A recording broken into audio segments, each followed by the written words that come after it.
Today I'm just making a quick video talking about a car that came in today. This is a BMW X1. It came in and the customer's complaint is the climate control is not functioning properly. So typically to look at a car, we do a 1 hour charge. So what we'll do is we'll charge an hour. We'll give a car a quick overview. You know, we'll scan all the control modules, lift it up in the air, give it a visual inspection, and kind of get some kind of an idea of, usually we can get a lot of answers to the customer in that amount of time. But in this situation, being that it has a climate control issue and the interior has been messed with a lot, you can see it kind of has some strange, it has some modifications done. And like the climate control head here was kind of hanging off. So someone was in here messing around.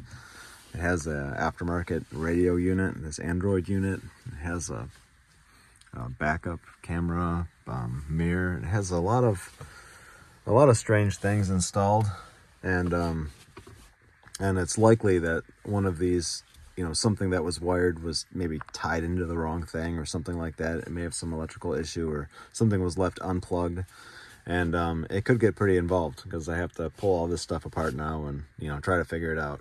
Being that there's so many faults stored in the climate control head, it's most likely not just a component failure. It's most likely something more like, when one of these things were installed, it was done improperly, which is, pretty easy to believe. So, it's not just going to be a 1 hour charge. I'm not going to be able to tell them what's wrong with this car for the preliminary inspection charge.